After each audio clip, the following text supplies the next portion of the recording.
There. Bill Driver is in the VA hospital in Nashville. Miss Denise Hill had a short stay in the hospital. She's back at home. Miss Elizabeth Hoffman she's now back at home. She was in the hospital as well last week. Judy Gammons is back at home. Orel Coons, that's the brother of Roxy Sutton, had open heart surgery on Monday and is doing good. And then we have Charlie Capps. That's the 4-year-old niece of Jennifer Hardman. She is going to have a heart procedure to get that valve closed. There's a valve in your heart that's supposed to close naturally, but sometimes they have to go in and do that procedure. Sympathy to the family of Linda Foster and Ralph Ferguson. Linda Foster used to go to church here, and then Ralph Ferguson is the uncle of Roxy Sutton. So let's keep Miss Roxy in our prayers. Any others? I think those are the most up-to-date ones. Yeah, Miss Ann. Our son is going back into surgery Friday morning at 7:30. Okay.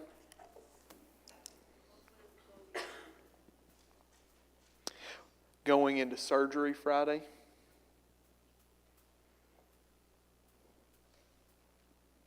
Any others? Kim and I talked to Andy Strom, Dawson's dad today. He's doing good, but he's still in pain. Mm-hmm. He's doing good. He's very convicted, Andy said. Okay. Dawson, Shrum. Any others?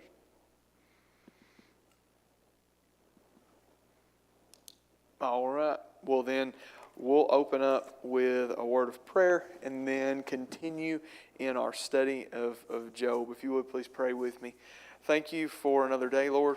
We are humbled to be able to come before your throne and speak to you as our Creator and as our Father and as our friend. And we thank you for blessing us in all the many ways that you have, but most especially through your Son, Jesus. We thank you for his word and the way that it guides us and molds us into the people that you envision for us to be. We ask for your blessing and your wisdom in our study this evening. Help us to draw near to you. Help us to leave here with a better grasp of your word and of Job, and be able to not only apply it with others, but share it with others as well. A special request, Lord, for all of those on our sick list. And there are some that we're blessed by them coming home, and we're thankful for your hand in that and them recovering. There's others that are not doing well or have lost their lives, and we ask that you please be with those families and comfort them, and help us to be your hands and your feet in whatever ways you need from us to help touch those lives of the hurting and of the grieving. We ask that you can uplift us and encourage us this evening. Wednesday nights can be a really tiring time in our week and in our work week. Please rejuvenate us and put us in a place and a position to go back into the real world and touch others' lives and show others what we have found in you. And we thank you for that gift. We pray all of it through Jesus. Amen. Okay. Well, then I'll do my best to get the text set up. But as you probably remember from last week, I should have waited and done it this week. But last week I started off class by singing the song, I Know That My Redeemer Lives, mainly because that scripture citation comes out of Job 19. But interestingly enough, that is not talking about Jesus the way that the song is in the book of Job, but it then leads to the question, well, okay, if that's not what it's talking about, then what exactly is it talking about? And that's what we're going to study and discuss this evening. Do right. Come on. There we go. Okay. So where we are at is picking up from last week. We're in the second cycle of speeches, because remember where Job and his friends get into this back and forth is they don't necessarily just all say their piece at once. It's a dialogue. It's a back and forth and a conversation. And so it'll be Job, Eliphaz, Job, Bildad, Job, Zophar, and that would just be one cycle. There's 3 of those. What we did as a whole last week was we looked at that whole second cycle. We looked at the arguments that the friends made. You probably remember. They wanted to know, like, Job, where is your thinking coming from? They said, you're thinking like an Eastern person or like a foreigner. You're not reasoning the way that we are about your situation.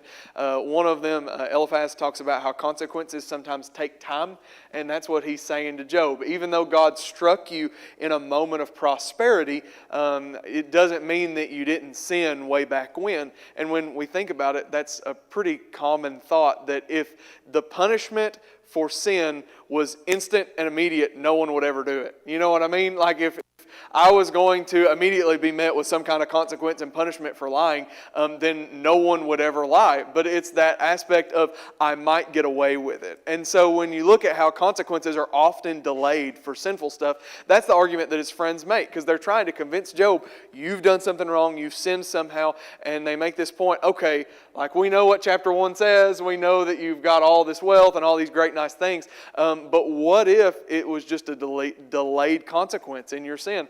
Then they also made that question, Zophar calls into question Job's prosperity altogether, because up until this point, and it's a really big moment, so grasp onto that or make note of that or something. All throughout the book, their entire beliefs are that since Job is wealthy and since Job has been blessed, what does that mean about the way that God thinks of him? Does God think highly of him or lowly of him if he's blessed with all this stuff? Yeah, highly. That's their whole mindset, is that God must think highly of him if he's got all this nice stuff, which, keep in mind, the entire book of Job challenges that thought process. Kind of that karma thought process of do good things will happen, do bad things will happen to you. Job calls all that into question. Like, look at how righteous of a person I was and look at how much I'm suffering right now. So, up until this point, Job's prosperity has been a marker of God's favor. But what Zophar does, and it's really a smart thing in the argument that he's making, a really smart argument, is, Job, what if all of your wealth is not necessarily God's blessing? What if all of your wealth, you have gained it out of greed and out of being discontent? What if your wealth is not a sign of God's favor, but a sign of your sin, because you just want more? So a really interesting position that his friends take. And then we have Job's response, where he attacks the friends and lashes out to them. He holds firm in chapter 16 to his innocence and his purity. I've done nothing wrong, therefore God is the bad guy for doing all of this to me. And he puts all of the blame on God, talks about his death, speaks of injustice, and then ultimately says, at this point in my life, all I have to look forward to is the grave, which Job has said that from the beginning. There's probably, I know for sure, I can think of 3 or 4 different places where Job talks about death like as relief and talks about death favorably. It's something where he's in so much suffering right now that it would be a good thing. So the back and forth between Job and his friends, they are trying to convince him, you've somehow done something wrong to deserve all this. You've somehow been wicked in some sort of way. And Job has tried to prove to them the flip side of that, saying, 1, you have yet to be able to tell me where I went wrong or where I wasn't righteous. And then 2, Job even goes on to give them examples of, here are wicked people who have prospered, which we even see that today. I'm sure some of the wealthiest people in this world living in luxury are big mastermind criminals or drug dealers or whatever you want to call them, that are doing really awful things but are prospering and doing really well for themselves. So there's just this back and this forth between the two. And it brings us to this just famous passage where we look at Job, and we look at the reference he makes of, I know that my Redeemer lives. I know that my Redeemer lives. Okay, if somebody would go down and read verses 25 through 29 of Job chapter 19. I know that my Redeemer lives.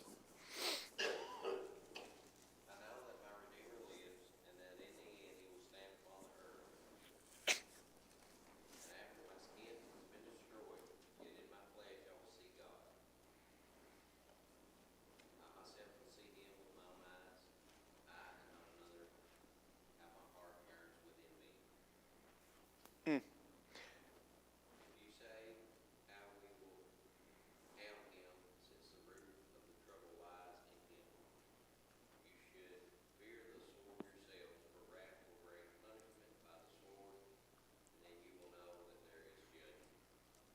Perfect. Thank you. So you have this passage where Job makes that phrase, I know that my Redeemer lives. And if you want to look at the chapter as a whole, it's an interesting thing for him to say, given the fact that towards the beginning of the chapter, he is found pretty hopeless. And he talks pretty often throughout the book of how he has no hope left. But there is just this glimmer of that at the end of the chapter where he says, I know that my Redeemer lives. And it brings on this huge question that we ask of, okay, well, who exactly is Job's Redeemer, and who exactly is he talking about, and what is he longing for? Who is he longing for to come and save him and come and redeem him? So the beginning of this chapter, he talks about kind of what God has done to him, what he believes that God has done to him. Because keep in mind, throughout the entirety of the book of Job, nobody ever puts Satan into question or puts any blame to be fair, Hasatan at the beginning. Maybe not necessarily Satan, but the adversary in this story. They don't blame him. God is always the one that is called into question.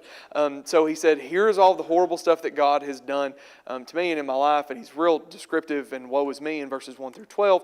And then he goes on to say, and subsequent to that, here is how people are treating me. Now keep in mind, that's a much bigger thing in their society than it even might be in ours today.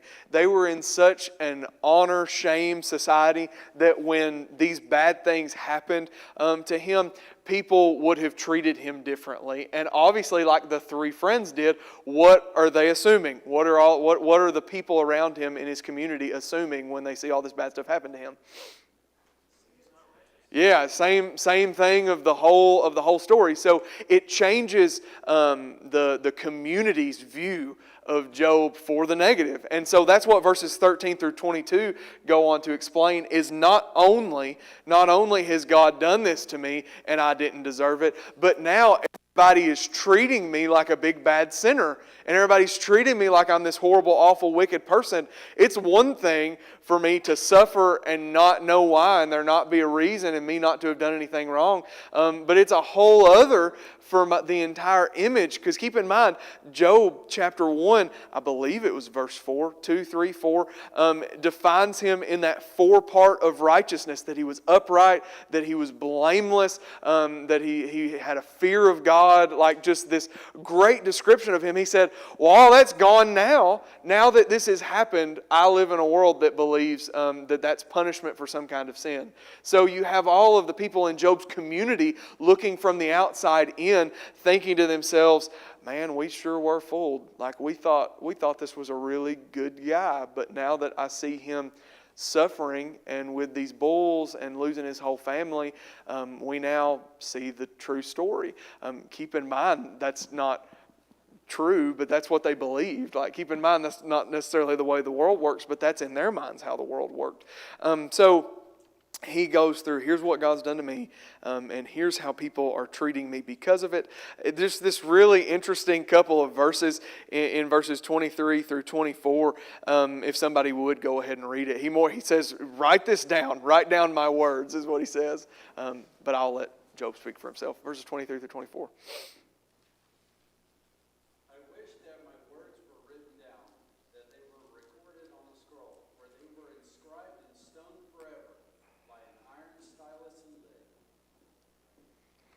Perfect. Thank you. And it's one step to another step, because his first step is saying, I wish you would just write these down. I wish you'd take them into a scroll, and I wish you would keep them. But what's the next step? What does he want them written in? Yeah, write them in rock and write them in stone. And typical to like their world and their culture, you would have maybe different monuments of different towns or cities that would have things in the center of the town written in stone. It lasts longer. That's the main reason and the main concept. You go into a graveyard, and it's an old one, and you are able to still find tombstones that it's wore down and weathered, but if you work hard enough, you find tombs that are well into the early 1800s. If you're really, really good, you might even find some that trace back into the late 1700s. That's much less likely. But either way, there's a reason why we write them in stone. It's for them to last. And so Job makes that same plea. I don't just want you to write it down. I want you to write it down in stone. What I'm saying and the argument that I'm making. And what is Job's argument? He's crying out to God for an answer and telling God, if you would come down here and go to trial with me, then I would win this case between me and you, because what you have done to me is not fair. A little bit of a different look on the guy that we just say, yeah, he was real patient and he got everything back twofold. He spends the entire book challenging God in this way, and even saying, he even gets to this point in verses 23 and 24 where he wants the challenges that he is making to go down in history with him. That saying that these arguments that he's making will stand for forever. Yes.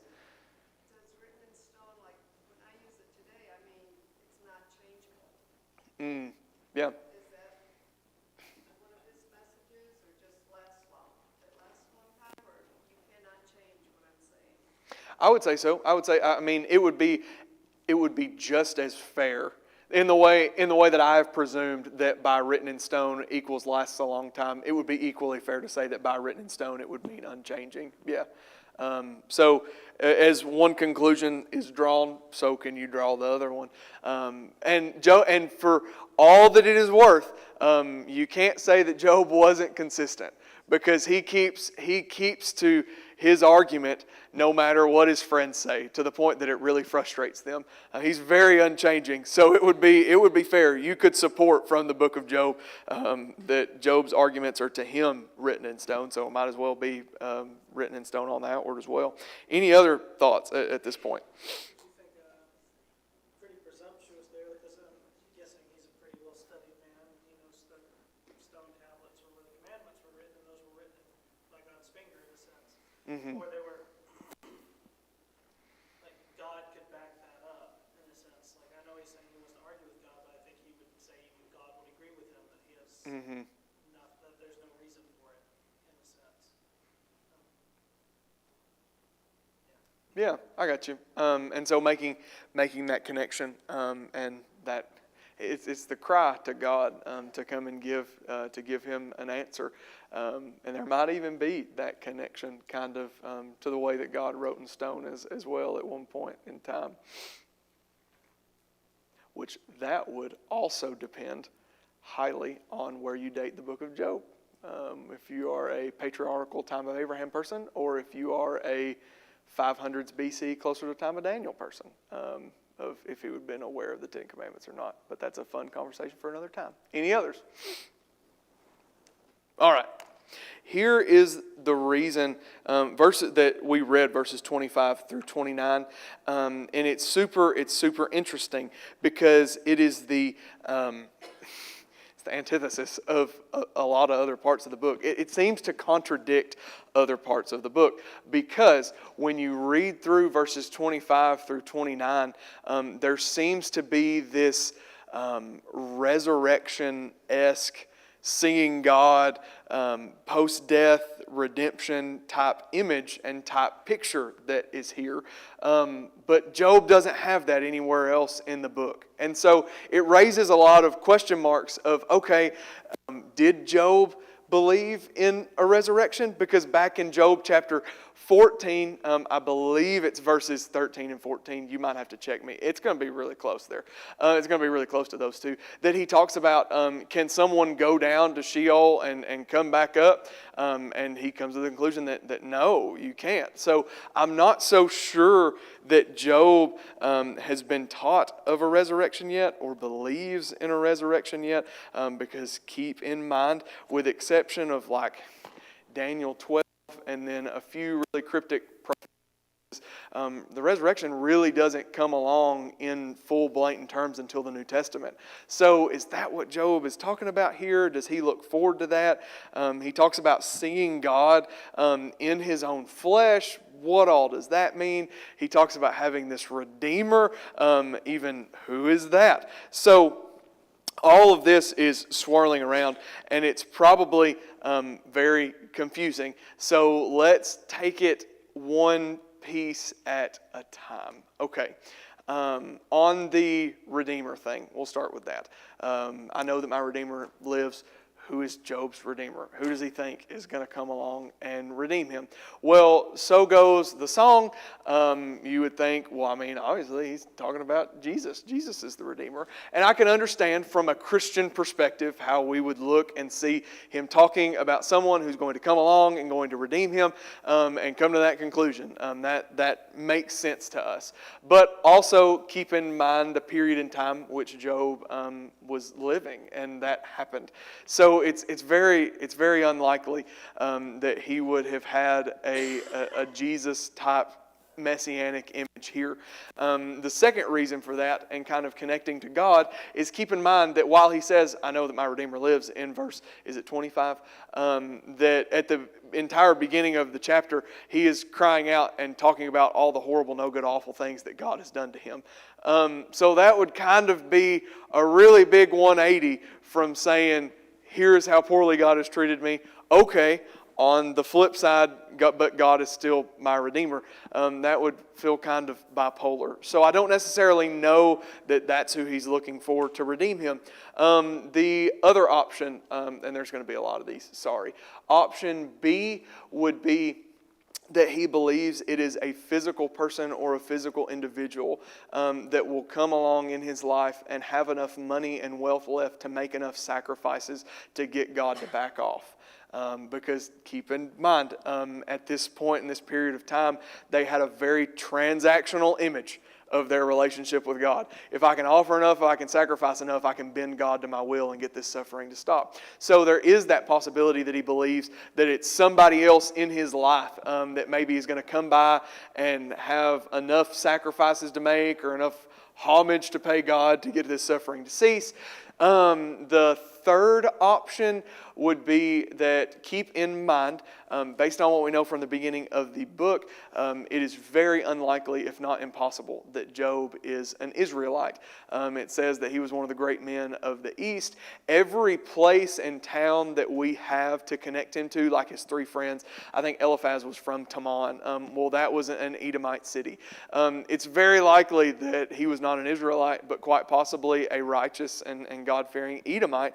But if he was an Edomite, that would mean that he did not just believe in the God of the Bible, but also had this concept, at least this concept, and knew about other gods. So some believe that who he thinks his Redeemer is another one of these Edomite gods that's going to swoop in and save the day. But the one that I like the best is, oh yeah, I saw some people perk back up. Okay. The one that I like the best is that it is an unidentified, another angel, kind of like at the beginning of the book where you saw the adversary angel that kind of questioned God and ended up putting Job to the test. I believe that Job believes there is some other higher being out there that maybe will go to bat for him. In the same way that the Hasatan angel was against him, there's one out there that maybe will be for him and help to redeem him. So he's calling, but ultimately, like, the best answer I can give you is we don't know. Who exactly is that, and who is he talking about? I'm not sure. It would be very odd if he truly thought it was God, because that stands against everything that he's just said for the last 19 chapters of saying, God, this is all your fault for bringing this suffering on me. So maybe some other kind of spiritual power, spiritual being. But so, yeah, there is that where it comes to the Redeemer. Any thoughts or questions on Job chapter 19? Yeah, let's go. Redeemer. Yes. So how does this fit? Like, I lean towards he's before Abraham. Okay. But how does that fit with like Ruth and the Redeemer? Yeah. And so that would play in most strongly with that physical redeemer, like a physical person in his life that would come along and redeem him. Because in the story of Ruth, obviously the most famous story of Old Testament redemption was specifically a kinsman redeemer. So it was a matter of like lineage and family, a Levirate kind of marriage. And so in her case, that was how that redemption took place. But redeemers were not limited solely, to just that kind of relationship. So it could, I agree, it could be somebody that is within his life that comes along and quite possibly they had such a transactional view of worship. Like, I give you this, you give me that. So come along and buy God off, more or less. Give enough sacrifices to make him stop my suffering. Yeah, but a great point. I should have thought to mention it. In both cases, they hoped for a redeemer. So probably traditional. Maybe so. Yeah. Somebody out there. Absolutely. Definitely a hope for redemption.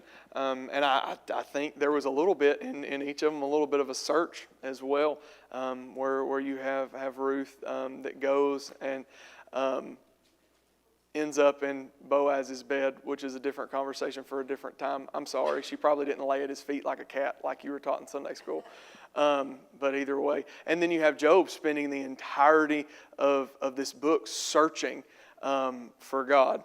And he feels like God's hidden and he won't reveal himself. He won't show himself. He won't answer to me. He's searching for God. He's searching for that Redeemer. He's searching for something for sure. But anyway, any other thoughts? I think also you can see this, like, just as you're reading it, that even inside the same set of passages that we're reading here, he refers to God as God.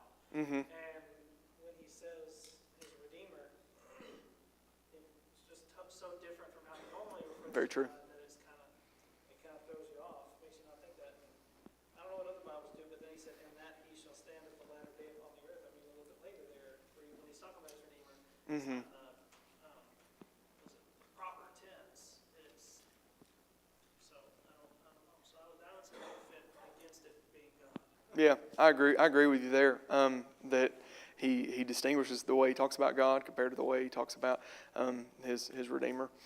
But anyway, now I say all this to say, like, listen, I grew up, I know a church really well that got all the songbooks together and pulled out the red stamp. You know what I mean? And it was like on all the do not sing.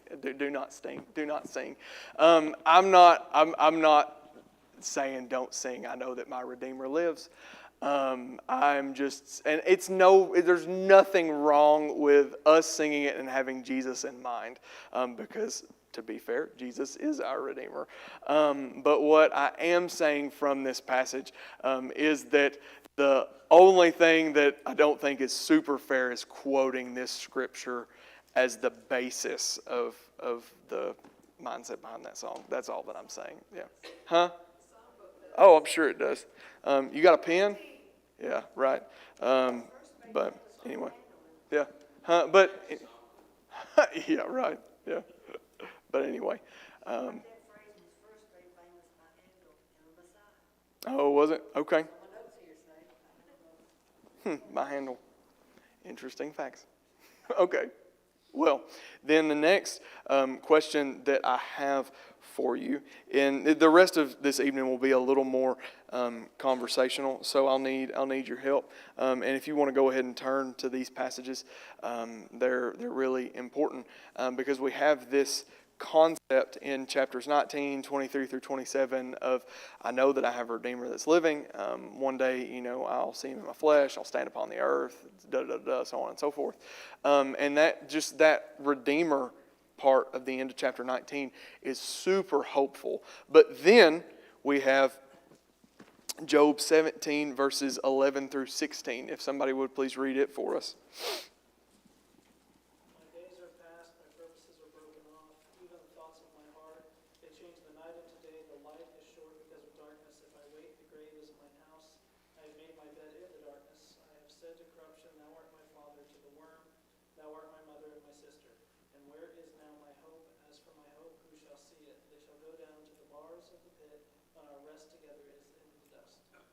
Yeah, so chapter 17, he more or less has said, my days are as good as over.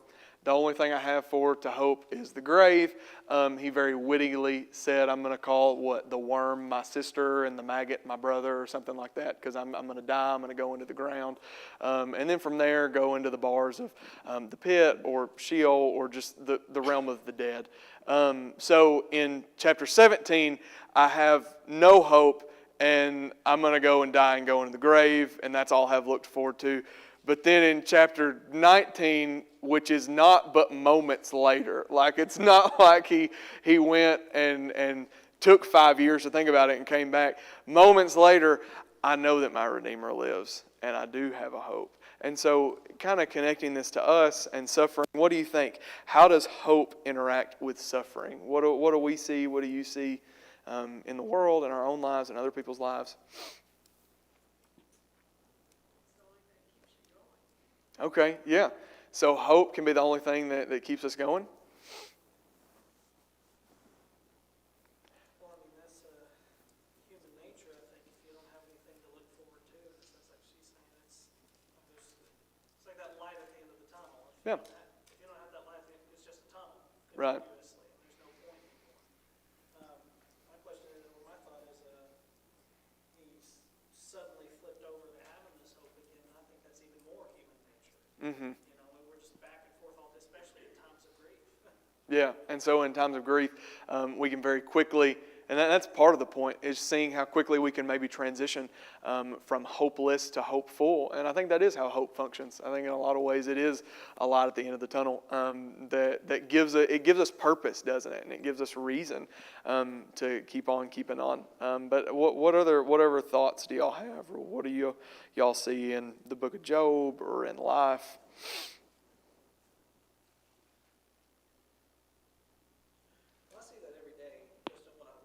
Mm-hmm. Mental health. It's like I'll have people who go through our intake process and us talk about how they have, even getting started with health, they'll talk about how they have no prospects, they're a month away from being homeless, and all that, and then we give them resources, or we give them exactly like what they need, or here's something that can help you out, and then by the end of that 10-minute phone call, they're feeling better about themselves, feeling like they're ready to keep going, make their first therapy appointment in a sense. Yeah. So I think sometimes just having someone to bounce ideas off of or talk to a little bit, like Joe's friends maybe weren't the best, but Right. still sharing ideas with them. That's true. Giving them a little bit of hope. Okay. So sometimes it can come from conversation or bouncing ideas off of other people that can maybe lead us from a state of hopelessness to a state of having some hope.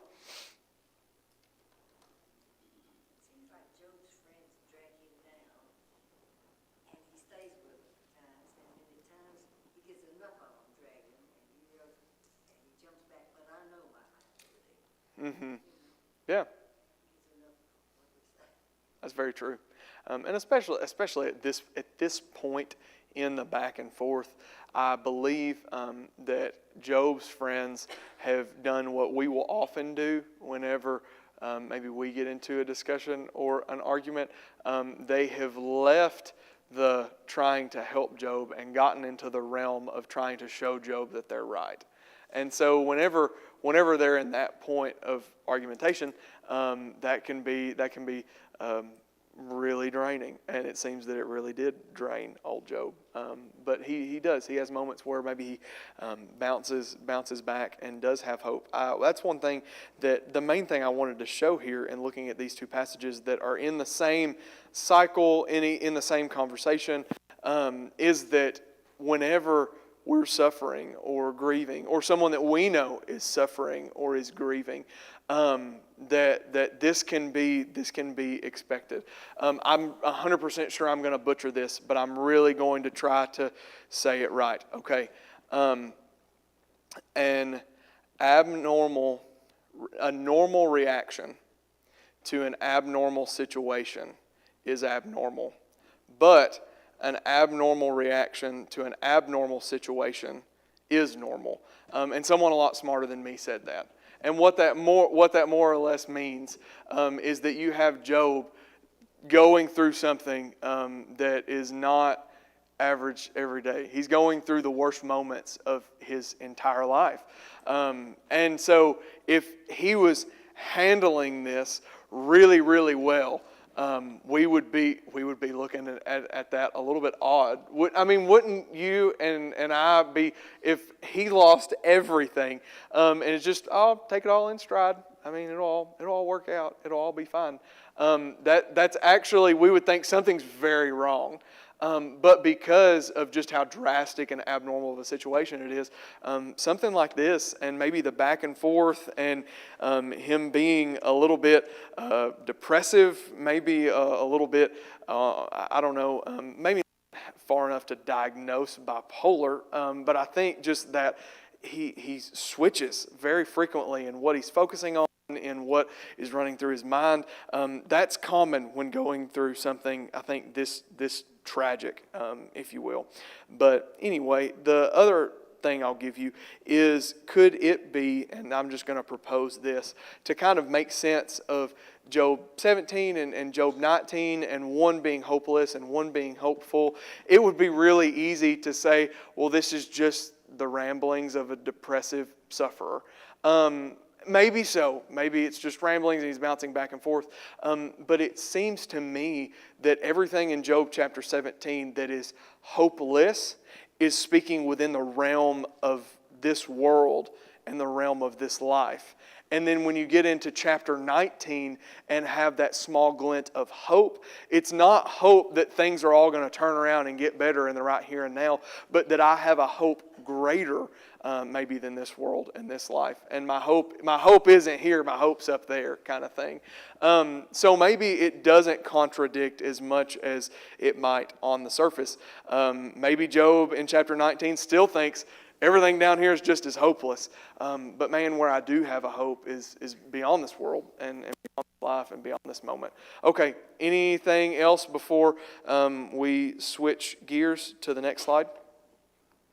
He is talking about seeing God, in that sense. That's what he's been asking for this whole time, is let me talk to God so I Right. can show him that I'm right. Yeah. And that I've been wrong here. So Yeah. that's where the hope's coming from, is when I die, I'll be able to do that. Yeah. I'll be able to actually talk to him and show him that I was done wrong, in a sense. Yeah, very true. That would be interesting to get to ask Job, and I'm sure we could come to a good answer by studying it. If looking at after this life and looking at meeting God, if since the suffering and since his life would be over, would he just enter in and be happy, that he was with God, or would he be, in a heavenly state? Finally, I've been in the waiting room now for 4 years or whatever, and be upset and still want to plead his case, even though all that suffering's past. That I don't know, but that's a good point. That is what he's longing for, and maybe he's come to the conclusion that death is the only way that he's going to get there. Okay, this is a question that's big. And I hope I can get some of your input on it. We have talked for weeks now about what Job has made a case of and tried to make it clear. We've talked for weeks about what the friends are saying and tried to make it kind of clear what each side's arguments are. So at this point, whose argument do you like better? Whose argument is more sound? Who are you swayed more by? Job or his friends?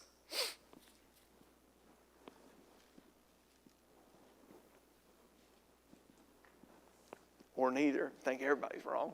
Just kidding. I feel like I have to go with Job just because I read that first chapter. I gotcha. Okay. I know that he was blameless and righteous and all those things. So it's like, I mean, you probably see later when God talks to him why this all happened to him in a sense. But it's like, up to this point, I'm like, well, yeah, you Right. are wrong in a sense. I agree, and I sometimes I fall in the same in the same spot. So my tend to agree with Job and lean towards Job. What else? We can't get away from our own religious training, though. Favorite joke. Okay. You can't look at it without knowing anything religious. I got you. You know what I'm saying? Yeah. So, what does that mean? Do you go as far as to say, His favorite joke. huh? So do you like? So would you say that you maybe side with the friends more than you do with Job? That's his favorite joke.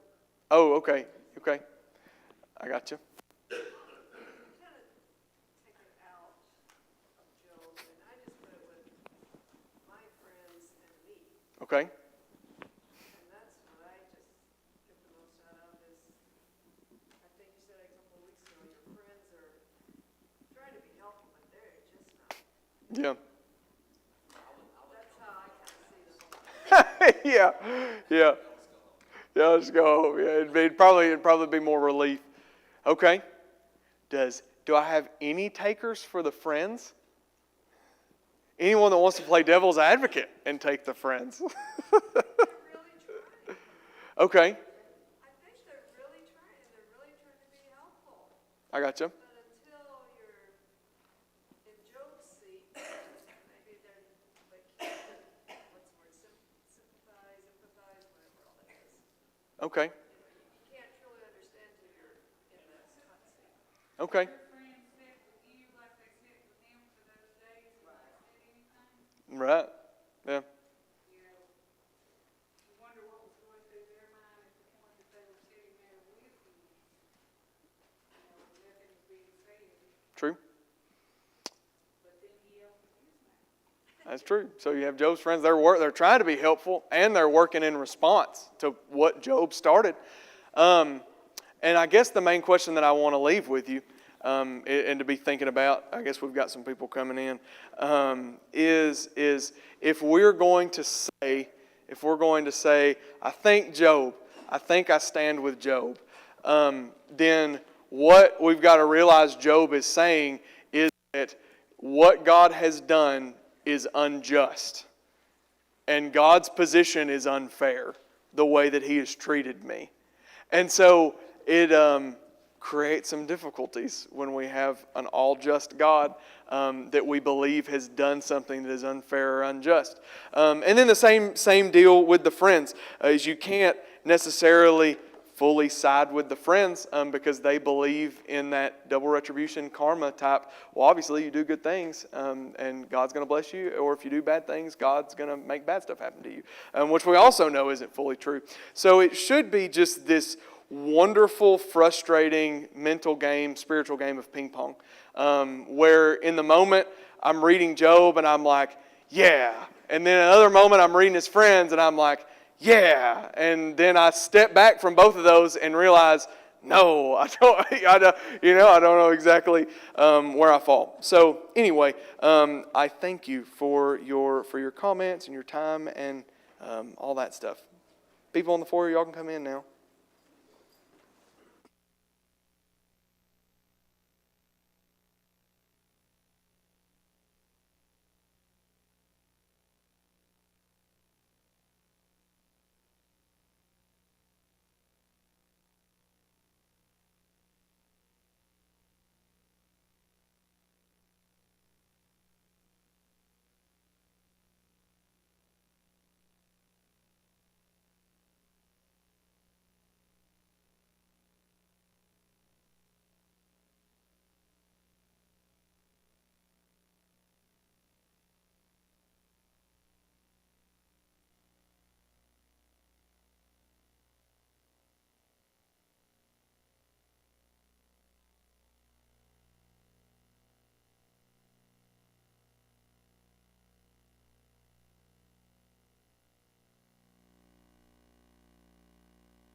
All right. All right. Ooh, there it is. We'll make just a few quick announcements as far as the prayer list and the up and the coming. Bill Driver at the VA hospital in Nashville, let's continue to pray for them. Rainey Robertson is home with hospice. Judy Gammons, Elizabeth Hoffman, and Denise Hill are all back at home now, so that's great to hear. Oh, and Mike Fields, Robert's brother, is back at home, so that's great to hear. We'll continue to pray for Dawson Shrum as he is still in quite a bit of pain. Orwell Coons, that is the brother of Roxy Sutton, had open heart surgery on Monday and is doing good.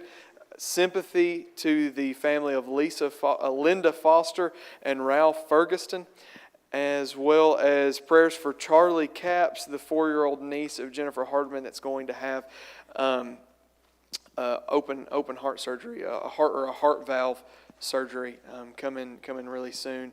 And then the Frasers asked prayers for their son Andy as he will have surgery on Friday already. So prayers for that. Is there anybody that I missed? Chuck Jordan got his report out Monday. Okay. So he's on treatments. Everything's doing good. Great deal. Chuck Jordan got his report out Monday. Any others? Speak now, forever hold your peace. Okay. Then up and coming, we have men's prayer breakfast this Saturday in the fellowship hall at 8 a.m. Please sign up. The sign-up sheet on the back. Don, are we still having Cheerios? Don said he doesn't know, so promised at minimum Cheerios. Ladies Devo, up and coming. Get with Sarah on that. Then church office will be closed May 29th for Memorial Day. You need to know that. Then youth news. Pew Packers will be on this Sunday evening at 5:45. That's for all the children. Church camp applications located in that back corner. If you see the little wooden nativity scene, then you are very, very close. Keep looking. Fill those out as soon as possible and get those turned back in. Work camp will be June 5th through 9th. We're asking for anyone who may need any work done to please pick up an application and fill it out and get it into Paul, whether that is for you or if you have a little neighbor or somebody that needs something. Happy to help. Children's Church, May 21st. And then there will be a VBS sign up. There is a VBS sign up in the back. If there's any way you would like to help, let Paul know, sign up on that list, and we will definitely put you to work. All hands on deck kind of thing.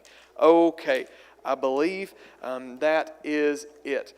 Do you have Song of Invitation this evening? What is the Song of Invitation? 571. 571.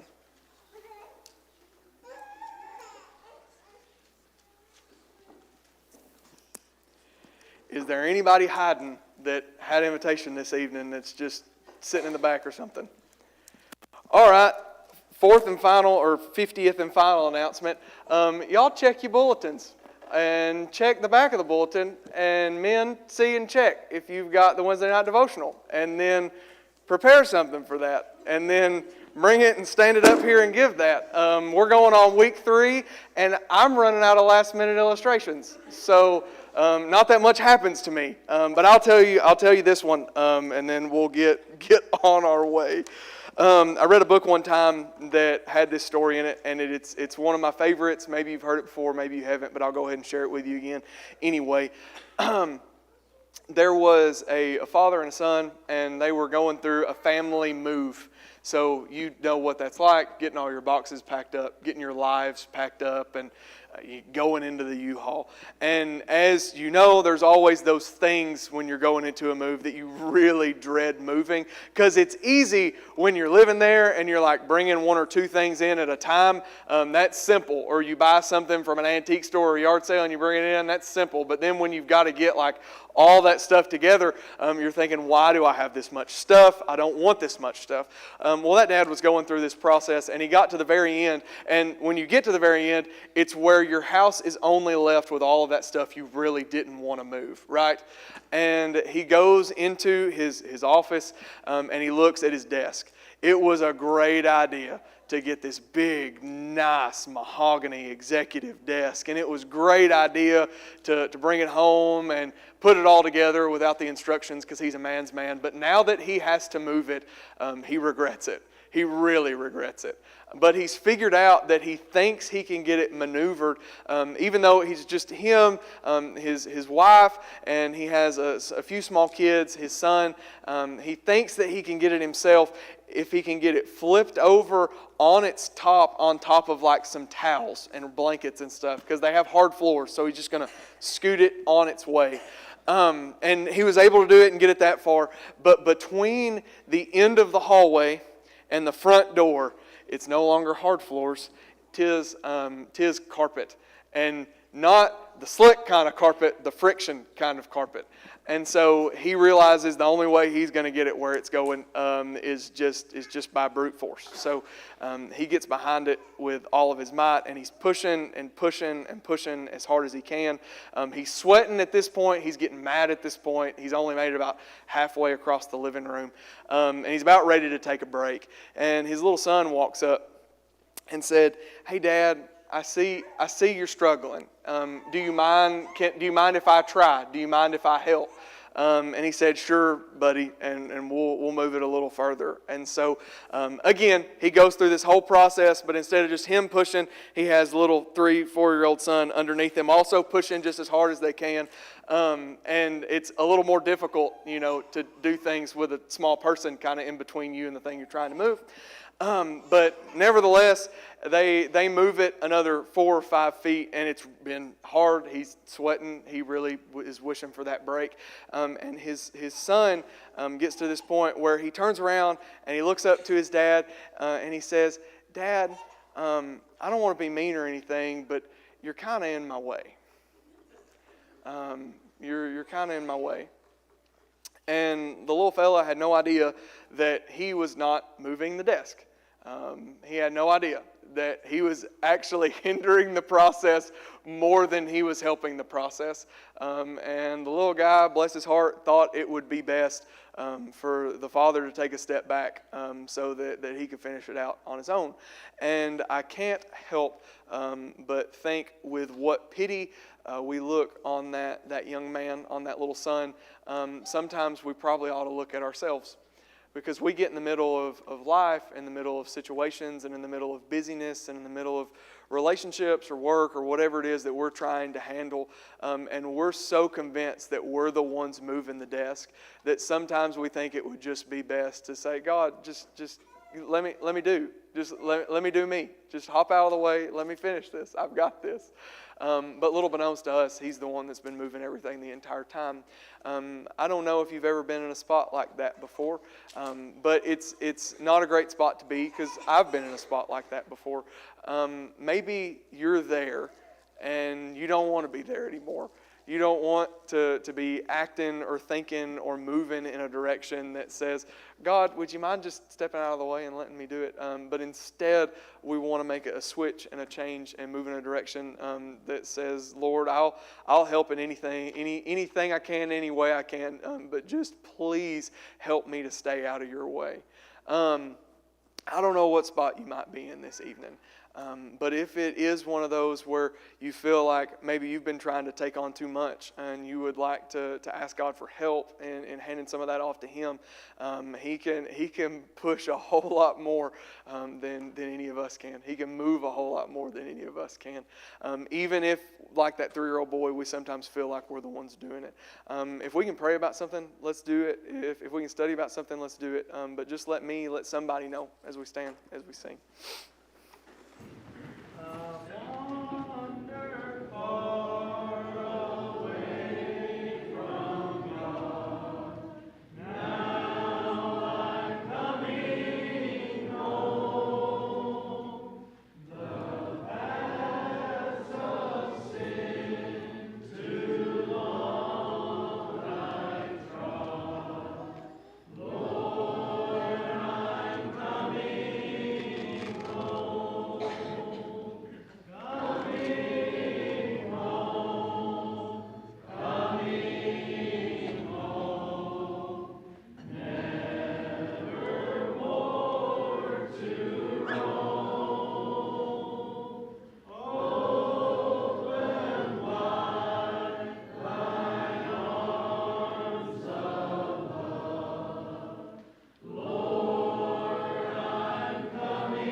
Good to have you with us this evening. I hope you can be back with us Sunday. As in our Bible classes, we're continuing our study through Genesis.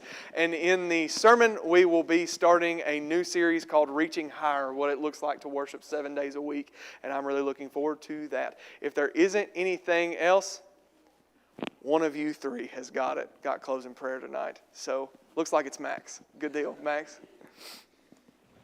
Dear most gracious and loving Heavenly Father, we thank you for this day, Lord. We thank you for everything you've given us, and especially for you letting us come here to worship you, Lord.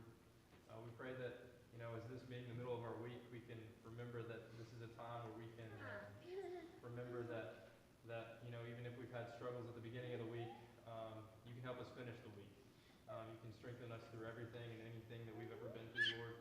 And we know that you'll keep your hand upon us as long as we strive to do your will. We thank you for your Son and his sacrifice on the cross for our sins.